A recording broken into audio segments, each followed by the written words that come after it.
Hello hi guys, how are you? I am S Tiwari. Welcomes to listeners, viewers and subscribers. Guys, कैसे हैं आप सब? मैं उम्मीद करता हूँ स्वस्थ होंगे, मस्त होंगे, अपनी तैयारी में व्यस्त होंगे। बट आज का जो वीडियो है ये प्राविधिक कला से कोरिलेट हो करके अब आपका जो नया उद्देश्य है टीजीटी 8 देने का, तो ये टीजीटी 8 से संबंधित है और बहुत ही महत्वपूर्ण सेशन होने वाला है, क्योंकि हमने टीजीटी 8 में एक सेक्शन पढ़ा, यानी एक पार्ट पढ़ा भारत के प्रागैतिहासिक कला केंद्र। उसमें होशंगाबाद, मिर्ज़ापुर, भीमबेटका, सायगढ़, बांदा, पंचमढ़ी इनको पढ़ा है। तो इसमें हम लोग उनका क्विक रिवीजन करेंगे। जैसे वन लाइनर बेस्ड क्वेश्चन होंगे ऐसे, प्रागैतिहासिक कला का अर्थ है, तो ऐतिहासिक काल के पूर्व की कला को हम लोग प्रागैतिहासिक कला के नाम से जानते हैं। ये एक दृश्य है भीमबेटका। भीमबेटका क्या है? एक पहाड़ी है, मध्य प्रदेश में स्थित है। ठीक है, आगे देखते हैं। भारतवर्ष में प्रागैतिहासिक चित्रों का सर्वप्रथम खोज किस क्षेत्र में हुआ है? मिर्ज़ापुर क्षेत्र में हुआ है। भारत में प्रागैतिहासिक चित्रों की खोज का श्रेय किसे जाता है? अंग्रेजों को जाता है। क्वेश्चंस पूछे गए हैं ये। भारतवर्ष में प्रागैतिहासिक शैल चित्रों की खोज सर्वप्रथम कब और किसने की? तो आर्चीवाल कार्लाइन ने की थी 1880 में, जबकि काकबर्न ने की है 1883 में। तो दो लोग हैं, आर्चीवाल कार्लाइल ये 1880 और काकबर्न 1883, ध्यान रखना है। भारत चित्रकला का इतिहास, यानी भारतीय चित्रकला का इतिहास कितने वर्षों का है? 7000 वर्षों का है। ठीक है, 7000 वर्षों का है। लास्ट में देखा जाएगा।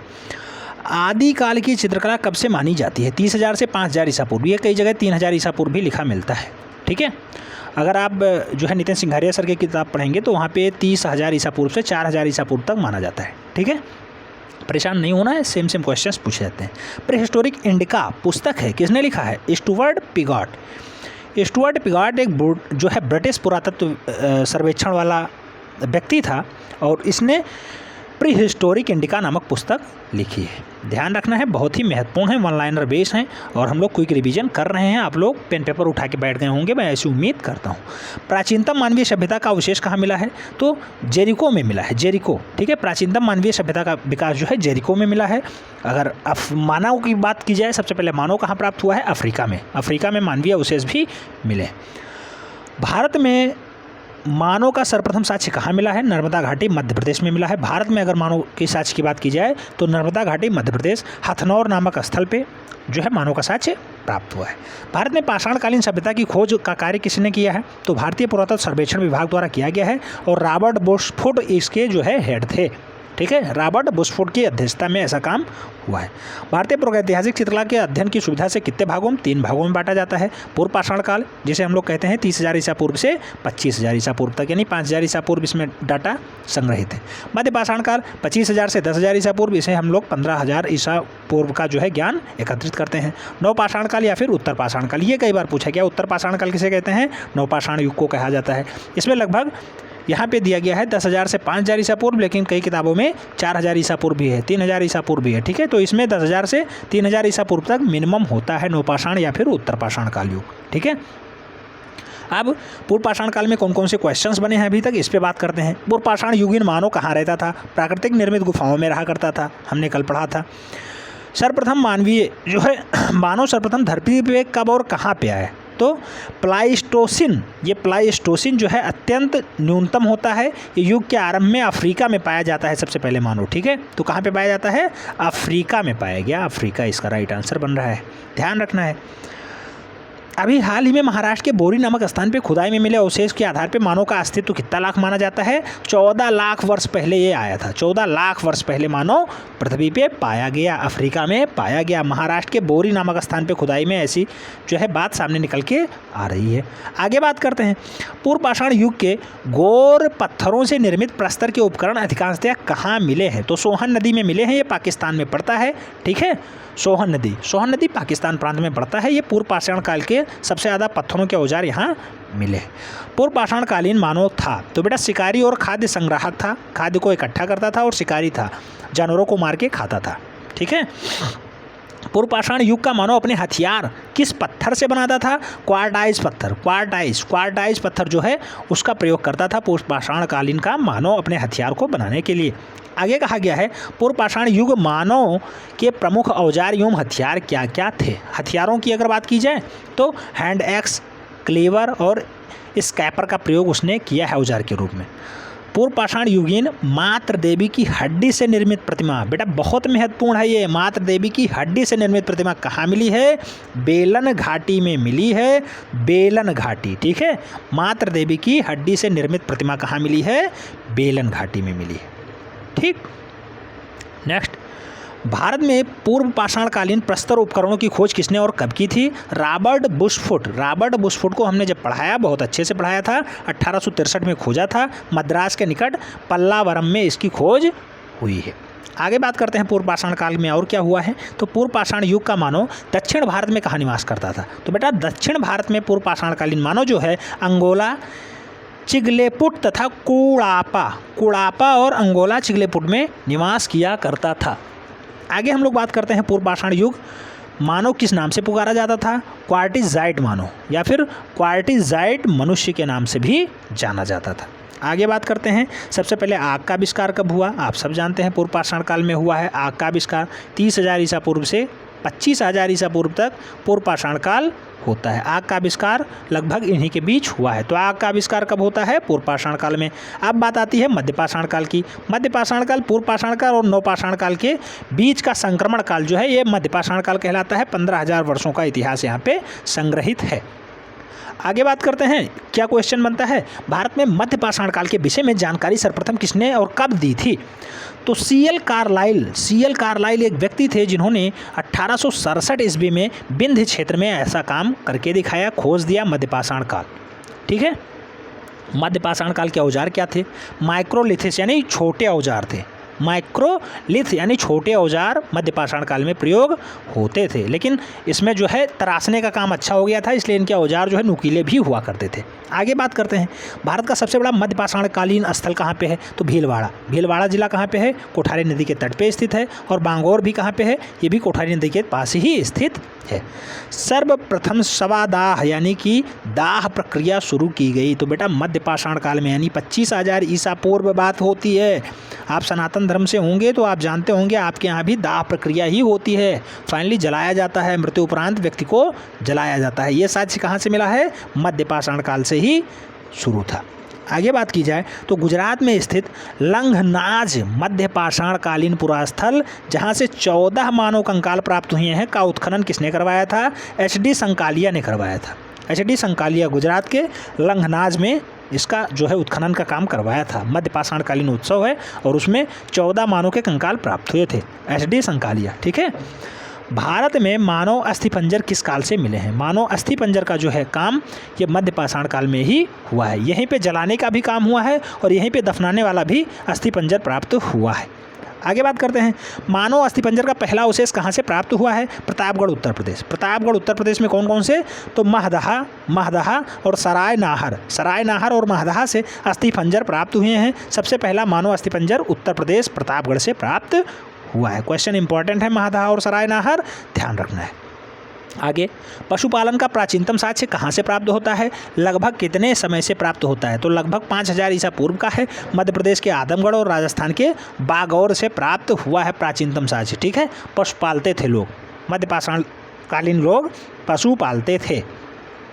ठीक, अब बात आती है नवपाषाण काल की या फिर उत्तर पाषाण काल की। नवपाषाण काल को ही उत्तर पाषाण कहा जाता है। नवपाषाण संबंधित पुरातात्विक खोज किसने प्रारंभ की थी? डॉक्टर प्राइम रोज। डॉक्टर प्राइम रोज ने मध्य जो है नवपाषाण काल को खोदा या फिर उत्तर पाषाण काल को खोजा है। भारतीय उपमहाद्वीप में लगभग 7,000 ईसा पूर्व की नवपाषाणकालीन सबसे प्राचीन बस्ती कहाँ पे मिली है? तो मेहरगढ़ में मिली है। ये पाकिस्तान बलूचिस्तान का प्रांत है मेहरगढ़। ठीक है, नवपाषाणकालीन मानव किन हथियारों का प्रयोग करते थे? तो पालिशदार पत्थरों के बने हथियारों का सबसे बढ़िया प्रयोग नवपाषाण काल में हुआ है। बढ़िया कुल्हाड़ी का प्रयोग करते थे ये लोग। ठीक है, नवपाषाणकालीन किस हथियार का सबसे? तो पस्तर की जो है कुल्हाड़ी, ये पत्थर की कुल्हाड़ी होती थी, नुकीली होती थी, अच्छी होती थी, क्वालिटी इनकी अच्छी होती थी, धारदार होती थी। ठीक है, तो नवपाषाण काल में कुल्हाड़ी का प्रयोग हुआ है।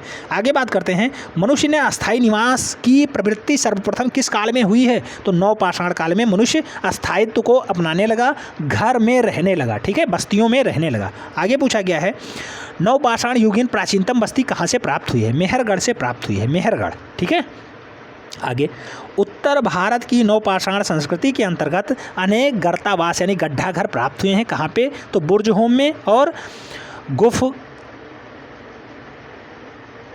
कराल, गुफ कराल ये कश्मीर में पड़ता है। बुर्जहोम भी कश्मीर का प्रांत ही है। वहीं पे गर्तावास यानी गड्ढा घर प्राप्त हुए हैं। उत्तर भारत का नवपाषाण संस्कृति का बहुत ही अच्छा केंद्र है।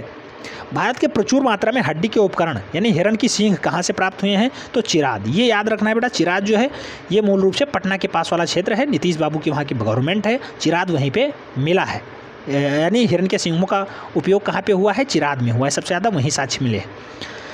कहाँ की कब्रों में पालतू कुत्ते अपने मालिक के साथ दफनाए जाते थे? बुर्जहोम ऐसा काम करता था जहाँ मालिक के साथ कुत्ते भी दफना दिए जाते थे। किस काल में मानव ने सर्वप्रथम कृषि का कार्य किया? कृषि का कार्य नवपाषाण काल में हुआ है। आप जानते हैं कृषि का कार्य नवपाषाण काल। और आग का आविष्कार कब हुआ? अभी हमने लेटेस्ट में देखा। कमेंट बॉक्स में ज़रूर बताएं, ठीक है, सोते हुए नहीं चलना है। पहिए का आविष्कार सबसे पहले किस काल में हुआ? बहुत बार ये वन डे एंट्रेंस का क्वेश्चन बना है। नवपाषाण काल में हुआ है। आग का आविष्कार कब हुआ वो आपको बताना है। कृषि का आविष्कार कब हुआ वो आपको बताना है, ठीक है। कृषि का प्राचीनतम साक्ष्य कहाँ से प्राप्त हुआ है? मेहरगढ़ से प्राप्त हुआ है।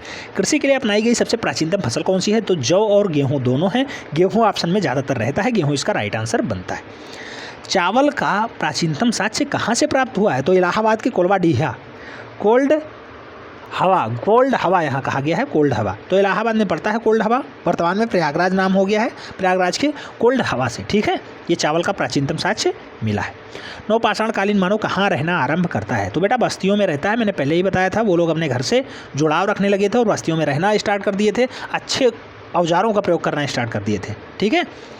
किस काल के मानव ने सबसे पहले मिट्टी के बर्तनों का आविष्कार किया जिस पे वह चाक से बनाता था? चाक गोलकार होता था, इसमें एक बीच में गड्ढा होता था, यहाँ पे जो है इसे रखा जाता था, पत्थर का होता था, इस टाइप पे कॉर्नर होता था, इसे घुमा के बनाया जाता था। ये मिट्टी का बर्तन बनाने का बहुत ही अच्छा उपकरण होता था और आज की डेट में भी प्रयोग किया जाता है, ठीक है। तो किस काल में मानव ने सबसे पहले मिट्टी के बर्तनों का आविष्कार किया? नवपाषाण कालीन मानव ने किया। नवपाषाण कालीन मानव का जो है कार्यकाल क्या है? तो 10,000 से 3,000 ईसा पूर्व तक जो है ऐसा काम नवपाषाण काल में हुआ है। नवपाषाण कालीन मानव का प्रमुख केंद्र क्या था? बेल्लारी था। बेल्लारी कहाँ पड़ता है? कर्नाटका का क्षेत्र है। नवपाषाण कालीन एक गड्ढा हुआ गोल यंत्र कहाँ से प्राप्त हुआ है? नर्मदा घाटी से प्राप्त हुआ है। सर्वप्रथम किस काल के मानव ने चित्रकला का प्रयोग किया है? चित्रकला का प्रयोग जो है नवपाषाण कालीन मानव ने ही किया है। क्वेश्चन इंपॉर्टेंट है, स्टार लगा लीजिएगा, नोट डाउन कर लीजिएगा। पालिश लगाने की कला किस काल से प्रारंभ होती है? बेटा पालिश लगाने का काम भी नवपाषाण काल से ही स्टार्ट होता है। उत्तर पाषाण काल की चित्रकला के प्रमुख उदाहरण कहाँ कहाँ मिलते हैं? मिर्जापुर, सिंघनिया और बेल्लारी। मिर्जापुर, सिंघनपुर और बेल्लारी में मूल रूप से उत्तर पाषाण काल के चित्रकला के प्रमुख उदाहरण मिल जाते हैं। भारत में प्रागैतिहासिक चित्रों के प्रमुख केंद्र कहाँ कहाँ पे हैं? आइए देखते हैं। मिर्जापुर सबसे पहले बात करते हैं। मिर्जापुर उत्तर प्रदेश का क्षेत्र है। उत्तर प्रदेश किस जिले में प्रागैतिहासिक चित्र मिलते हैं? तो सबसे पहले मिर्जापुर में प्राप्त होता है। ये है मिर्जापुर का एक दुर्लभ चित्र, घायल सुअर। ध्यान रखना है, भेलडरिया में प्राप्त है ये। और घायल सुअर एक मार्मिक दृश्य है। D.L. ड्रैग द्वारा प्रस्तुत मिर्जापुर के 1911 ईस्वी के जेरियट में 5वें अध्याय के अंतर्गत इतिहास का परिचय देते हुए चित्रमय गुफाओं को बताया गया है। सर्वप्रथम मानवीय निवास स्थल बताया गया है, ठीक है। मिर्जापुर में है, 1911 में ऐसा खोज हुआ था। मिर्जापुर क्षेत्र के किन पहाड़ियों पे भारतीय गुफा चित्र बने हुए हैं? विंध्याचल की कैमूर पहाड़ियों में जो है भारतीय गुफा चित्र प्राप्त हैं, मिर्जापुर में है। विंध्याचल की कैमूर पहाड़ी ध्यान रखना है। उत्तर प्रदेश का एक प्रमुख तीर्थ स्थल क्या है? विंध्याचल है। मिर्जापुर में कुल कितनी गुफाएं प्राप्त हुई हैं जो प्रागैतिहासिक काल की हैं? टोटल 100 गुफाएं ऐसी प्राप्त हुई हैं जो प्रागैतिहासिक काल से संबंध रखती हैं। प्रागैतिहासिक चित्रों का क्षेत्र मिर्जापुर किस प्रदेश में है? उत्तर प्रदेश में है, मैंने स्टार्टिंग में बताया था। मिर्जापुर की गुफाओं में सर्वाधिक चित्र किस विषय से प्राप्त हुए हैं? आखेट से सबसे ज़्यादा दृश्य प्राप्त हुए हैं। 100 दृश्य हैं जिसमें से आखेट वाले सबसे ज़्यादा हैं। हाथ के छापे उत्तर प्रदेश के किस क्षेत्र में शिला चित्रों के साथ मिले हैं? सोहरहो घाट। सोहरहो घाट जो है ये छापे वाला काम करता है उत्तर प्रदेश का। शिला चित्रों के लिए सोहरहो घाट जो है फेमस है, सोहरहो घाट, ठीक है। घायल सुअर का प्रसिद्ध चित्र अभी हमने लेटेस्ट में दिखाया, भेलडरिया मिर्जापुर में प्राप्त हुआ है। अपनी किस प्रसिद्ध पुस्तक प्री हिस्टोरिक पेंटिंग के लेखक कौन है? H.D. ब्रांडिक। ध्यान रखना है, A.H. ब्रांडिक या जो है प्री हिस्टोरिक पेंटिंग नामक पुस्तक लिखे हैं। इसमें इन्होंने अंतर्राष्ट्रीय प्राप्ति जो है ख्याति प्राप्त करवा दी। किसको? घायल सुअर को। घायल सुअर मिर्जापुर का एक फेमस दृश्य है, बहुत ज़्यादा मार्मिक दृश्य है। इसको प्री हिस्टोरिक पेंटिंग में शामिल किया गया A.H. ब्रांडिक के द्वारा, ठीक है। नेक्स्ट, प्रागैतिहासिक चित्रों से संबंधित कुछ महत्वपूर्ण पुस्तक और लेखक। जैसे पुस्तक इस साइड में है, लेखक इस साइड में है। भारतीय प्रागैतिहासिक चित्रकला 1967 में लिखी जाती है। किसने लिखा है? डॉक्टर जगदीश गुप्त ने लिखा है। Rock painting of Mahadev hills किसने लिखा है? 1936 में लिखी गई है। D.H. गार्डन साहब ने लिखी है। D.H. Garden. Rock painting of Mahadev hills 1936 में लिखी जाती है। D.H. गार्डन ने लिखा है। क्वेश्चंस इंपॉर्टेंट है, नोट डाउन कर लेना है। प्री हिस्टोरिक पेंटिंग अभी लेटेस्ट में आपने देखा 1958 में लिखी गई है। एलन हार्ड ब्रांडेक ने लिखा है। एलन हार्ड ब्रांडेक, ठीक है। प्री हिस्टोरिक इंडिका किसने लिखा है? 1950 में स्टुअर्ट पिगार्ड। डाटा इंपॉर्टेंट है, स्टुअर्ट पिगार्ड ध्यान रखना है। आवर हेरिटेज इन आर्ट 1952 में लिखा जाता है। असित कुमार हल्दर के द्वारा लिखा जाता है आवर हेरिटेज इन गार्ड, ठीक है। आवर हेरिटेज इन आर्ट 1952 में लिखा जाता है। असित कुमार हल्दर इसके लेखक होते हैं। इंडियन पेंटिंग्स ये 1929 में लिखा जाता है। परसी ब्राउन के द्वारा ये कार्य किया जाता है। आगे बात करते हैं मिर्ज़ापुर से संबंधित कुछ और डाटा। तो मिर्ज़ापुर से प्राप्त चित्र किस काल के हैं? बेटा उत्तर पाषाण काल के हैं। उत्तर पाषाण काल। मिर्ज़ापुर से प्राप्त शैल चित्रों में मुख्य रंग कौन सा है? बेटा लाल रंग, गेरुआ रंग या फिर लाल रंग। लाल रंग यहाँ पे ऑप्शन में दिया गया है, लाल रंग राइट आंसर है। आगे बात करते हैं मिर्ज़ापुर में प्राप्त प्रागैतिहासिक चित्रों में नृत्य का दृश्य किस गुफा में अंकित है? तो नृत्य का दृश्य नाम याद रखना है। नृत्य का दृश्य लखुनिया गुफा में स्थित है। ये प्रागैतिहासिक कला का एक अच्छा साक्ष्य है और ये मिर्ज़ापुर में प्राप्त है, ठीक है। मिर्ज़ापुर की प्रसिद्ध पिकनिक स्पॉट बिडम जाना जाता है। प्रागैतिहासिक चित्रों के लिए बिडम जाना जाता है। बिडम, ठीक है। घोड़ मगर नामक प्रागैतिहासिक स्थल किन पहाड़ियों पे है? मिर्ज़ापुर की पहाड़ियों पे है, ध्यान रखना है। आगे आता है डाटा सिंघनपुर। ये सिंघनपुर आपके सिलेबस में तो नहीं है, लेकिन इसे भी देख लेते हैं। सिंघनपुर चित्रों का खोज किसने और कब किया है? W. एंडरसन ने 1910 ईस्वी में किया था। सिंघनपुर स्थित है छत्तीसगढ़ के रायगढ़ रियासत के माठी नदी के तट पे पूर्व में स्थित है। पूर्व में इसके पास जो है मध्य प्रदेश आता है। तो छत्तीसगढ़ पहले मध्य प्रदेश का हिस्सा हुआ करता था। सिंघनपुर कहाँ पे है? छत्तीसगढ़ में है, ध्यान रखना है। कंगारू के चित्र फेमस हुए हैं सिंघनपुर गुफा से। ये सिंघनपुर कहाँ पे है? छत्तीसगढ़ में है, ध्यान रखना है। कंगारू छत्तीसगढ़। जंगली सांड को पकड़ते हुए बर्छी से छेदते हुए आखेटकों को मनोहारी दृश्य कहाँ अंकित किया गया है? सिंघनपुर में अंकित किया गया है। पूछा जा सकता है प्रश्न, सिलेबस में नहीं है फिर भी पूछा जा सकता है। एक घायल भैंसा तीरों से बंधा हुआ दम तोड़ते हुए कहाँ चित्रित किया गया है? जिनके चारों ओर भाले लिए शिकारियों का दल भी है। तो ये सिंघनपुर का है। क्षेपांकन पद्धति के चित्र सर्वाधिक कहाँ अंकित किए गए हैं? तो सिंघनपुर में जो है क्षेपांकन पद्धति सबसे ज़्यादा प्रचलित रही है, वहीं पे बनाए गए हैं। इस टाइप से शिकारी जो है ये सिंघनपुर का है। पंचमढ़ी आ गया बेटा। पंचमढ़ी ये मध्य प्रदेश का क्षेत्र है। पंचमढ़ी गुफा किस प्रदेश में है? मध्य प्रदेश में है। सोया हुआ प्रदेश मध्य प्रदेश कहलाता है। शहद एकत्रित करती हुई आदि मानव, ये बहुत महत्वपूर्ण है, कई बार पूछा गया है, ये डाटा याद रखना है। शहद एकत्रित करती हुई मानव कहाँ पे है? पंचमढ़ी में है। पंचमढ़ी की खोज किसने की थी? सर्वप्रथम डॉक्टर G.R. हंटर ने 1932 में और उसके बाद D.H. गार्डन ने 1936 में। 2 बार खोजा गया है, ध्यान रखना है। G.R. हंटर 1932 जबकि D.H. गार्डन 1936 में खोजा गया। स्पेन की अल्टामीरा के समकक्ष कहाँ चित्रशालाएँ स्थित हैं? पंचमढ़ी में। स्पेन की अल्टामीरा और पंचमढ़ी फेमस हैं, दोनों फेमस हैं, एक दूसरे के पूरक भी हैं। घरेलू तथा सामाजिक जीवन से संबंधित चित्र जैसे कि आखेट के लिए प्रस्थान करते, शहद एकत्रित करते, घुड़सवार योद्धा, वाद्य यंत्रों को बजाते वादक, साथ ही साथ शस्त्रधारी सैनिक इत्यादि को कहाँ अंकित किया गया है? सारे पंचमढ़ी के फेमस दृश्य हैं, इन्हें याद रखना है, बिल्कुल याद रखना है। शहद एकत्रित करती हुई महिला, घुड़सवार योद्धा, आखेट के लिए प्रस्थान करते हुए लोग, वाद्य यंत्रों को बजाते हुए वादक, शस्त्रधारी सैनिक, ये कहाँ पे हैं? पंचमढ़ी में है। पंचमढ़ी कहाँ पे है? मध्य प्रदेश में है, कई बार पूछा गया है। सशस्त्र युद्ध दृश्यों के चित्र मिलते हैं पंचमढ़ी से मिलते हैं। सबसे अधिक धनुर्धरों का चित्रण कहाँ मिलता है? पंचमढ़ी में मिलता है। पंचमढ़ी के चित्र ज़्यादातर किस रंग के बनाए गए हैं? सफ़ेद रंग के बनाए गए हैं। आगे बात करते हैं the rock paintings of Mahadev hills के लेखक कौन है? D.H. गार्डन। अभी लेटेस्ट में हमने देखा। पंचमढ़ी के प्रागैतिहासिक चित्रों को कहा जाता है पुतरी के नाम से जाना जाता है, पुतरी, ठीक है। सितार वादक तथा गदर्भ मुख देवता का चित्र कहाँ पे है? पंचमढ़ी के लश्करिया खोह में स्थित है, लश्करिया खोह, ठीक है। अब अगला डाटा आता है प्रागैतिहासिक केंद्र में होशंगाबाद से अभी तक कितने क्वेश्चंस बने हैं, आइए देखते हैं। होशंगाबाद के चित्र की खोज किसने और कब की थी? मनोरंजन घोष ने 1922 में होशंगाबाद के चित्रों को खोज दिया था। होशंगाबाद किस नदी के तट पर स्थित है? नर्मदा नदी के तट पर स्थित है, ध्यान रखना है। ये एक महत्वपूर्ण क्षेत्र है जो कि जिराफ समूह से है। जिराफ आप देख सकते हैं, ये बड़ी गर्दन जिराफ का दिखाया जा रहा है, ठीक है। तो जिराफ समूह कहाँ पे है? होशंगाबाद में है। होशंगाबाद किस प्रदेश में स्थित है? मध्य प्रदेश। होशंगाबाद के क्षेत्र आदमगढ़ पहाड़ियों में स्थित हैं प्रागैतिहासिक काल के लिए, ठीक है। आगे देखते हैं प्रागैतिहासिक शिला के प्रमुख केंद्र, जैसे कि उनके खोजकर्ता भी हैं, प्रागैतिहासिक केंद्र भी है, वर्ष भी है। मिर्ज़ापुर क्षेत्रीय कैमूर की पहाड़ियाँ हैं। कार्लाइल ने इसे खोजा है 1880 में। सबसे पुराना इसीलिए माना जाता है, 1880 में ही खोज लिया गया था। बेल्लारी कहाँ पे है?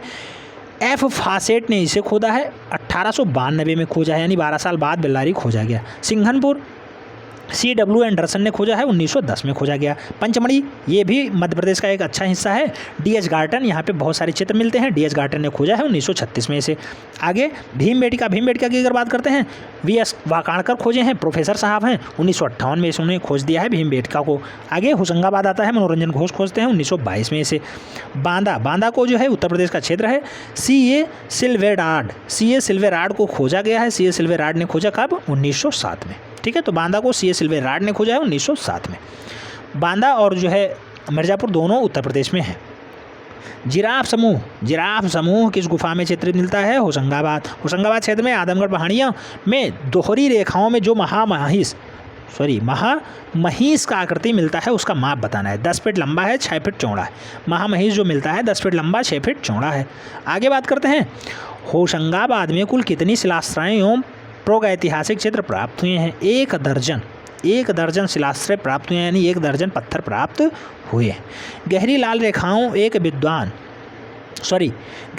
रेखाओं में एक विचित्र मानवकृति के नीचे मयूर का अंकन मिला है। मयूर का अंकन कहाँ मिला है? होशंगाबाद में। आदमगढ़ पहाड़ी के शिलाश्रय संख्या 4 पे जो है मयूर का दृश्य मिलता है, याद रखना है। वन देवी का सुंदर चित्र कहाँ मिलता है? होशंगाबाद में दिखता है। मयूर और वन देवी कई बार पूछे जा चुके हैं, दोनों होशंगाबाद में स्थित है। ठीक है, 4 फीट लंबी में हल्के पीले रंग का एक विशाल हाथी का चित्र प्राप्त हुआ है, वो किस गुफा में है? होशंगाबाद में है। आगे आता है भीमबेटका, आपके सिलेबस में है, बहुत अच्छे से पूछा जाता है। भीमबेटका गुफा के चित्रों की खोज सबसे पहले किसने और कब की थी? विक्रमशिला विश्वविद्यालय के एक प्रोफेसर हैं जो उज्जैन में रहते हैं, श्री P.S. वाकाणकर नाम है, 1958 में इन्होंने खोज दिया था। भीमबेटका की अगर बात करते हैं, भीमबेटका गुफा की खोज का कार्य जो है कब स्टार्ट होता है? तो भीमबेटका की गुफा का खोज 1958 में होता है और श्री डॉक्टर विष्णु श्रीधर वाकाणकर ने खोजा है। भारत सरकार ने इधम पद्मश्री पुरस्कार भी दिया था। कब दिया था? 1975 में दिया था।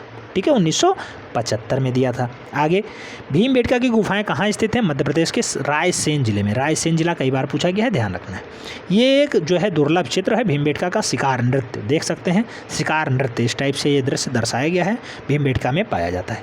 भीमबेटका किस शहर के पास स्थित है? भोपाल के पास स्थित है, बहुत बार पूछा गया है। भीमबेटका में पाषाण गुफाएं कहाँ स्थित हैं? विंध्याचल की पहाड़ियों में। भीमबेटका क्या है? पहाड़ी, ये भी कई बार पूछा गया है। भारत में सर्वाधिक संख्या में चित्र कहाँ पाए जाते हैं? भीमबेटका में सबसे ज़्यादा चित्र पाए जाते हैं, लगभग 600 चित्र। भीमबेटका नामक पहाड़ी में कितनी गुफाएं प्राप्त हैं? बेटा 600। भीमबेटका में कुल कितनी गुफाओं में चित्र प्राप्त हुए हैं? तो 600 गुफाएं हैं, 275 चित्र प्राप्त हुए हैं। ध्यान रखना है, दोनों में अंतर है। 600 गुफाएं हैं, चित्र 275 प्राप्त हुए हैं। आगे देखते हैं, किस गुफा को जू रॉक शेल्टर कहा जाता है? भीमबेटका गुफा का चित्र है सांप्रदायिक सभा। पूरा पाषाण काल के दौरान भीमबेटका जो है कि चित्र क्या क्या है? तो ध्यान रखना है, जंगल, हाथी, जंगली सांड और बाघ। तो हाथी, जंगली सांड और बाघ जो है ये पुरातत्व काल के हैं और भीमबेटका में ऐसे चित्र मिले हैं। भीमबेटका में प्राप्त होने वाले शैल चित्र अधिकतर कहाँ मिलते हैं? दीवार व छतों पे मिलते हैं। शैलीय चित्र सबसे ज़्यादा दीवार व छतों पे भीमबेटका में ही छापे गए हैं। भीमबेटका के गुहा चित्रों में सर्वाधिक कौन सा रंग प्रयोग किया गया है? तो लाल गेरुआ रंग का प्रयोग किया गया है, जिसे लाल या गेरू रंग कहते हैं। भीमबेटका की शिला उत्कीर्ण चित्रकारी किस अवधि में की गई है? तो मेसोलिथिक एज, जिसे हम लोग मध्य पाषाण काल के नाम से जानते हैं, उसी में सबसे ज़्यादा शिलाओं का उत्कीर्णन किया गया है, उस पर चित्रकारी की गई है, खोद के बनाया गया है। ठीक है, भीमबेटका, लखनदियारी, पंचमढ़ी प्रसिद्ध हैं प्रागैतिहासिक चित्रों के लिए, क्योंकि हम लोग भारत के प्रागैतिहासिक कला केंद्र देख रहे हैं, वो ये सब कला केंद्र ही हैं, भीमबेटका, लखनदियारी, पंचमढ़ी। ठीक है, आगे प्रमुख प्रागैतिहासिक चित्र व उनके स्थान देखते हैं। प्रागैतिहासिक चित्र जैसे घायल सूअर कहाँ पे है? भिलडरिया मिर्ज़ापुर का फेमस है घायल सूअर। महामाहिस कहाँ मिला है? आदमगढ़, होशंगाबाद। गैंडे का आखेट, घोड़ मगर, मिर्ज़ापुर में। पहिएदार गाड़ी, बिडम्ब, मिर्ज़ापुर में। ध्यान रखना है, पूछे गए हैं ये सब प्रश्न। 12 सिंघे का आखेट लिखोनिया मिर्ज़ापुर में प्राप्त हुआ है। मयूर आदमगढ़, होशंगाबाद में प्राप्त हुआ है। आदिम वन देवी, ये आदमगढ़ जो है, आदमगढ़ कहाँ पे है? होशंगाबाद में है, मध्य प्रदेश में। घायल भैंसा, ये सिंघनपुर छत्तीसगढ़ का है, ध्यान रखना है, सिंघनपुर छत्तीसगढ़ का है। जिराफ समूह कहाँ पे है? जिराफ समूह जो है आदमगढ़ पहाड़ी, होशंगाबाद में है। कंगारू कहाँ पे है? सिंघनपुर छत्तीसगढ़ का, फेमस है, ध्यान रखना है। हाथी का शिकार लिखोनिया मिर्ज़ापुर, हाथी का शिकार कहाँ पे है? लिखोनिया मिर्ज़ापुर में है। ठीक है, इसका जो PDF फाइल है वो आपको व्हाट्सएप पेड ग्रुप पे भेज दिया जाएगा। शिकार नृत्य भीमबेटका जो है ये मध्य प्रदेश में है शिकार नृत्य। ठीक है, और शहद एकत्रित करती हुई जो महिला है वो मूल रूप से पंचमढ़ी, मध्य प्रदेश में है। अश्वारूढ़ व महिषारूढ़ जो है सैनिकों का युद्ध कहाँ पे है? बोरी गुफा पंचमढ़ी मध्य प्रदेश में है। अब हम लोग आगे बात करते हैं। आगे चक्रधरपुर है। चक्रधरपुर आपके सिलेबस में नहीं है लेकिन देख लेते हैं। चक्रधरपुर प्रागैतिहासिक कला स्थल कहाँ पे है? बिहार में है, नीतीश बाबू के क्षेत्र में पड़ता है। लेटी व शिकार करती हुई महिला यानी मानवाकृति को कहाँ से जो है अंकित किया गया है? चक्रधरपुर से दिया गया है। लेटी व शिकार करती हुई। चक्रधरपुर के से प्राप्त चित्रों को असित कुमार हल्दर ने कितने वर्ष? तो चक्रधरपुर बिहार का क्षेत्र है। असित कुमार हल्दर ने इसे 3000 ईसा पूर्व का बताया है। बिल्लास रंगम भी आपके सिलेबस में नहीं है। आइए देख लेते हैं। आंध्र प्रदेश का क्षेत्र है, वर्तमान में आंध्र प्रदेश में है, तमिलनाडु का क्षेत्र होता था। बिल्लास संगम गुफा किस राज्य में स्थित है? तमिलनाडु। हड्डियों के बने हथियार कहाँ पाए जाते हैं? बिल्लास रंगम में। जादू के प्रचलन से अनेक प्रतीक चिन्ह कहाँ पे चित्रित किए गए हैं? बिल्लास रंगम में। आगे देखते हैं। बेल्लौरी जो है ये दक्षिण भारत का क्षेत्र होता है। प्रागैतिहासिक क्षेत्र यहाँ पाए जाते हैं। कर्नाटका का क्षेत्र है बेल्लारी। ठीक है, बेल्लारी कहाँ स्थित है? कर्नाटका में। 1892 ईस्वी में बेल्लारी के शैल चित्रों को किसने खोजा था? एफ फासेट ने। अभी लेटेस्ट में हमने देखा एफ फासेट बेल्लारी को खोजते हैं। कर्नाटका का क्षेत्र होता है।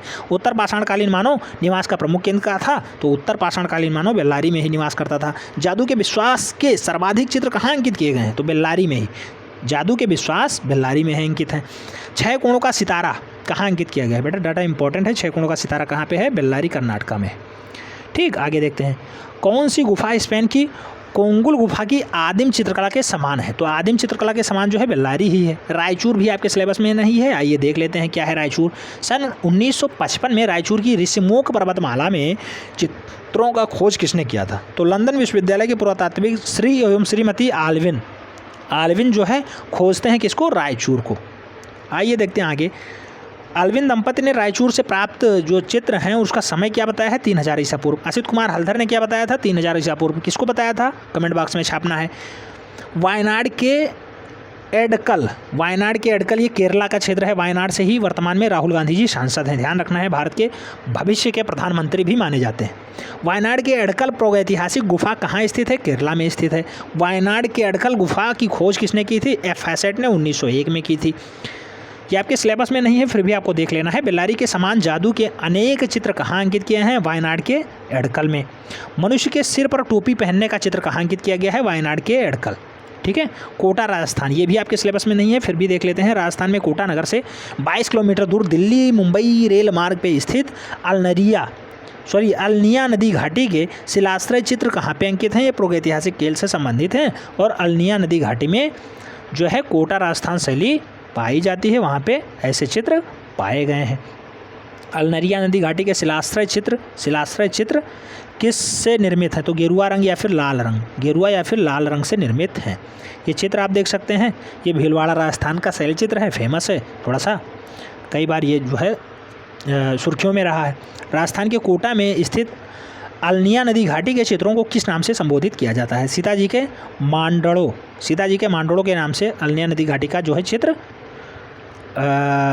उपनाम पाया जाता है सीता जी के मांडुपों के नाम से। ठीक है, हिरण, शेर, भालू, बकरी, गाय तथा जंगली सांड के शिकार का दृश्य के साथ साथ मानवाकृतियों के चित्रों की बहुलता से अंकन कहाँ मिलता है? अलनरिया नदी के शिलाश्रयों में। तो हिरण, शेर, भालू, बकरी, गाय, जंगली सांड का चित्र कहाँ मिलता है? अलनरिया नदी घाटी, जो कि कोटा राजस्थान में है।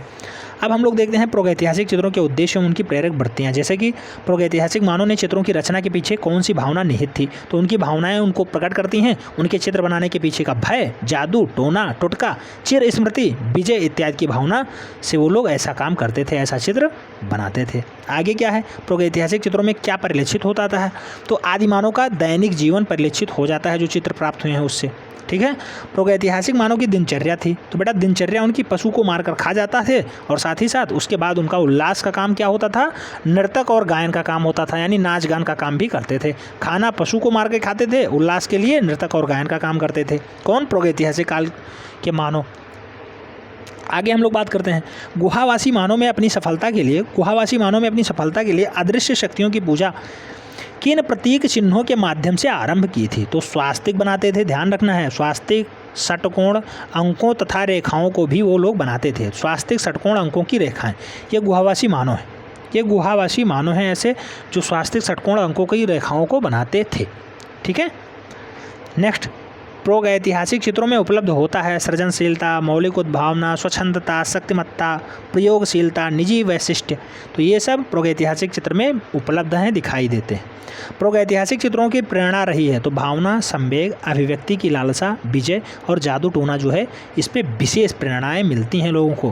प्रागैतिहासिक चित्रों के विषय क्या क्या रहे हैं आइए देखते हैं। प्रागैतिहासिक चित्र प्रधानतः किस विषय से संबंधित है? आखेट से संबंधित है। प्रागैतिहासिक चित्र के विषय क्या हैं? पशु, मानव और पक्षी। पशु, मानव, पक्षी जो है प्रागैतिहासिक चित्रों के विषय रहे हैं। आगे देखते हैं प्रागैतिहासिक मानव ने किन पशुओं का अंकन किया था? बेटा ध्यान रखना है, हिरण भी बनाया है, बारहसिंघा भी बनाया है, महिष भी बनाया है, गैंडा भी बनाया है, हाथी भी बनाया है, घोड़ा भी बनाया है, खरगोश भी बनाया है और सूअर भी बनाया है।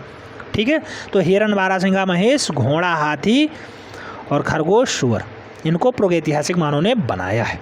आगे बात करते हैं प्रागैतिहासिक काल में पशुओं में सर्वाधिक अंकन किसका हुआ है? हिरण का हुआ है, तत्पश्चात बारहसिंघा आता है, सबसे ज़्यादा हिरण, उसके बाद बारहसिंघा। और पक्षियों में सबसे ज़्यादा मयूर का प्रयोग हुआ है। पारिवारिक दृश्यों में किन विषयों का अंकन मिलता है? तो पारिवारिक जो विषय हैं उनमें पारिवारिक दृश्यों में मूल रूप से सहचर, सहनर्तक, प्रसाधन, शिशुपालन। शिशुपालन अलग है, बच्चों को पालना, पशुपालन अलग है, पशुओं को पालना। भोजन, गृहच्छादन, जल संचयन, अपहरण एवं कामचार्य भी इसमें शामिल है। ये इस टाइप से पारिवारिक दृश्य दिखाया गया है। ऐसे चित्र भी मिले हैं पारिवारिक दृश्यों के, ठीक है, जिसमें कामचर्या भी दिखाया गया है, अपहरण भी दिखाया गया है, जल संचयन भी दिखाया गया है, गृहच्छादन भी दिखाया गया है, भोजन करते हुए दिखाया गया है, पशुपालन करते हुए दिखाया गया, पशुपालन के साथ साथ शिशुपालन करते हुए दिखाया गया, प्रसाधन दिखाया गया है, सहनर्तक दिखाया गया है और सहचर भी दिखाया गया है। आगे प्रागैतिहासिक चित्रों में आखेट में प्रवृत्ति नहीं दिखाया गया है, तो स्त्रियों को बिल्कुल भी आखेट में नहीं दिखाया गया है। नृत्य कला का आरंभ माना जाता है प्रागैतिहासिक काल से। वाद्य यंत्रों में अंकन मिलता है तो ढोलक, मृदंग, डमरू, पंचतंत्री और गिटार। तो पंचतंत्री, गिटार, ढोलक, मृदंग, डमरू सब पाए गए हैं कब? वाद्य यंत्रों में। कौन? प्रागैतिहासिक काल में। प्रागैतिहासिक चित्रों में प्रायः किस वृक्ष को चित्रित किया गया है? पीपल वृक्ष को भी छापा गया है, बनाया गया है। सरीसृपों में किसका अंकन नहीं हुआ है? सांपों का अंकन बिल्कुल भी नहीं हुआ है। प्रतीक के रूप में स्वास्तिक का अंकन सर्वप्रथम किस काल में हुआ है? प्रागैतिहासिक काल में हुआ है स्वास्तिक। ठीक है, स्वास्तिक इस टाइप से बनता है, आप देखते होंगे इस टाइप से बनता है स्वास्तिक। ठीक है आगे हम लोग बात करते हैं प्रागैतिहासिक काल में मानव पशु पक्षी की आकृतियों को किस शैली से? अलंकारिक लोक शैली से बनाता था बढ़िया से। आगे बात करते हैं लोक कला का आरंभ किस काल से माना जाता है? प्रागैतिहासिक काल से माना जाता है। आदिकालिक मानव ने कृषि जीवन में अंतर्गत चित्रित किया तो पशुपालन, बैलगाड़ी, नौका विहार और मधु संचयन को भी इन्होंने चित्रित किया है। प्रागैतिहासिक चित्रों में किसकी अभिव्यक्ति हुई है? तो भय, साहस, संवेग और धर्म का भी जो है अभिव्यक्ति यहाँ पे देखने को मिला है। प्रागैतिहासिक युग के चित्रों में संचित मिलता है तो प्रागैतिहासिक युग के मानव का संपूर्ण इतिहास यहाँ पे मिल जाता है। ठीक है, अब प्रागैतिहासिक चित्रों की विशेषताएं क्या क्या रही हैं? जैसे रेखाओं की विशेषता रही है। प्रागैतिहासिक कालीन अधिकांश चित्रों को बनाया गया है रेखाओं के द्वारा। प्रागैतिहासिक चित्रों में किसका महत्व है? रेखा का। प्रागैतिहासिक चित्रों में प्रधानता क्या है? रेखा की। प्रागैतिहासिक चित्रों को कहा जाता है रेखा चित्र। ध्यान रखना है, ये सब उपनाम है लेकिन बहुत महत्वपूर्ण है। अधिकांश प्रागैतिहासिक चित्रों के रंग क्या हैं? गेरुआ। गेरुआ यानी लाल।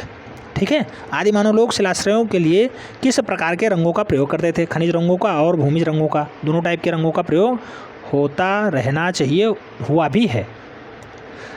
आगे गेरुआ के अलावा आदिवासी मानव किस रंगों का प्रचुरता से प्रयोग करते थे? हिरोजी, रामरज और खड़िया, ये तीनों प्रयोग होता था। प्रागैतिहासिक काल में रासायनिक रंगों का प्रयोग कौन कौन सा हुआ है? कोयला या फिर काजल का रंग। ठीक है, आगे बात करते हैं प्रागैतिहासिक चित्र हैं सामान्यतः निर्मित किए गए हैं तो गेरुआ व चारकोल से बनाए गए हैं ऐसे चित्र, गेरुआ व चारकोल से। प्रागैतिहासिक काल में आकृतियों के निर्माण में प्रयोग किया गया है सीधी रेखा, वक्र और आयत, तीनों टाइप के जो है डाटा बनाए गए हैं। सीधी रेखा भी प्रयोग किया गया है, वक्र भी प्रयोग किया गया है और आयत भी प्रयोग किया गया है। आगे बात करते हैं आदिकालीन चित्रों में रेखाओं के अलावा और किस पद्धति का प्रयोग किया गया है? क्षेपांकन पद्धति, हमने पहले ही बताया। प्रागैतिहासिक चित्रों में दिखाई देता है गति एवं सजीवता। प्रागैतिहासिक चित्र क्या है? गुहा चित्र हैं। ठीक है, तो प्रागैतिहासिक चित्र कैसे हैं? गुहा चित्र हैं। आगे हम लोग देखते हैं भारतीय प्रागैतिहासिक चित्रकला किस सतह पे बनाई जाती थी? तो चट्टानों को खोदा जाता था, उनकी खुरदरी दीवारों पे बना दिया जाता था। आदिकालीन चित्र लाल, जिसे गेरुआ या फिर हिरोंजी कहा जाता है, काले जिसे कोयला या फिर काजल या फिर कालिक कहा जाता है, सफ़ेद जिसे हम लोग खड़िया कहते हैं, रंगों को किसमें मिलाकर बनाया जाता था? तो पशुओं की चर्बी के साथ मिलाकर के बनाया जाता था। और पशुओं की चर्बी में कहाँ पे उन्हें भरा जाता था? तो उसे हम लोग आगे देखते हैं। उसका एक हड्डी होता था, उसी में उसे मिलाया जाता था। प्रागैतिहासिक चित्रों के संदर्भ में निम्नलिखित कथनों में से कौन सा असत्य है? ये थोड़ा सा निम्नलिखित कथन जो कह दिया गया ये गलत लिखा है, आगे देख सकते हैं। प्रागैतिहासिक चित्रकला में दमकता लाल, ये दमकता लाल गलत लिखा हुआ है। चमकता नीला और प्रफुल्लित हरा रंग भरा गया है, ये गलत लिखा हुआ है। ठीक है, तो संदर्भ में कौन सा कथन गलत है? यही गलत लिखा हुआ है। ये क्वेश्चन ही थोड़ा सा घुमा के पूछना चाहिए था, नहीं पूछा गया है। फिलहाल गलतियां हैं, सुधार कर सकते हैं। ठीक है आप लोग। पेट्रोग्लिफ्स संदेश, पेट्रोग्लिफ संदेश का प्राचीनतम माध्यम निम्नलिखित में से किससे संदर्भित हुआ है? गुफाओं के उकेरे गए चित्रों से जो है पेट्रोग्लिफ्स संदेश का प्राचीनतम माध्यम मिल गया है। आगे बात करते हैं। प्रागैतिहासिक चित्रों में आकृतियों की सीमा रेखाओं को बनाया गया है नुकीले पत्थरों से संभवतया और चमकम पत्थरों से खोदकर। चकमक, ये चकमक पत्थर कहते होते थे, ये थोड़े से नुकीले होते थे। चकमक पत्थर होते थे, चकमक पत्थर, फ्लिंट टाइप के, बिल्कुल सपाट। ठीक है, तो नुकीले पत्थरों से संभवतः खोद के अच्छे से बनाया जाता था प्रागैतिहासिक चित्र। ठीक है, आगे हम लोग बात करते हैं किसमें? नरकुल में बनाया जाता था बढ़िया से ब्रश। प्रागैतिहासिक चित्रकार अपनी तूलिका यानी ब्रश को बनाता था तो किसी रेशेदार लकड़ी को लेता था, चाहे वो बांस हो, नरकुल हो, उसका एक सिरा ले लेता था, कूट देता था पत्थर से, अच्छे से हो जाता था। जैसे हम लोग गाँव में दातुन करते हैं। ठीक है, तो उसको हम लोग ऐसे ही बनाते हैं, तूलिका यानी ब्रश टाइप का। आदिम चित्रकार जो है रंगों को पशुओं की चर्बी में मिलाने के लिए प्याली के रूप में किसका प्रयोग करता था? तो पशुओं की पुट्ठे की हड्डी को, मूल रूप से पुट्ठे की हड्डी को उसने प्याली के रूप में प्रयोग किया है, उसी में लेकर के अच्छे से रंग भरता था। आगे बात करते हैं। छापा चित्रों का आरंभ किस काल से माना जाता है? तो छापा चित्र बेटा प्रागैतिहासिक काल से माने जाते हैं। तो इस टाइप से हमने भारत के प्रागैतिहासिक कला केंद्रों को एक साथ पढ़ा है। होशंगाबाद, मिर्ज़ापुर, भीमबेटका, रायगढ़, बांदा, पंचमढ़ी सभी को एक साथ देखने का प्रयास किया है। कुछ अतिरिक्त को भी देखा, जैसे हमने यहाँ पे देखा बेल्लारी के साथ साथ जो है कुछ अतिरिक्त पॉइंट भी हमने देखे। तो ये सेशन आपको कैसा लगा कमेंट के माध्यम से जरूर बताना है। चैनल पे नए हैं, चैनल को सब्सक्राइब कर लें, बेल आइकन प्रेस कर लें, जिससे कि नोटिफिकेशन आपको टाइम से मिले और आप चैनल का भरपूर लाभ टाइम से लेते रहें। बीच बीच में हम लोग लाइव सेशन भी आते रहेंगे, परेशान नहीं होना है। इसका PDF फाइल आपको जो है व्हाट्सएप पेड ग्रुप पर ऐड कर दिया जाएगा। जो लोग पेड ग्रुप से जुड़े हुए हैं उन लोगों को इसका बेनिफिट मिल जाएगा। मिलते हैं नेक्स्ट वीडियो में, तब तक के लिए जय हिंद।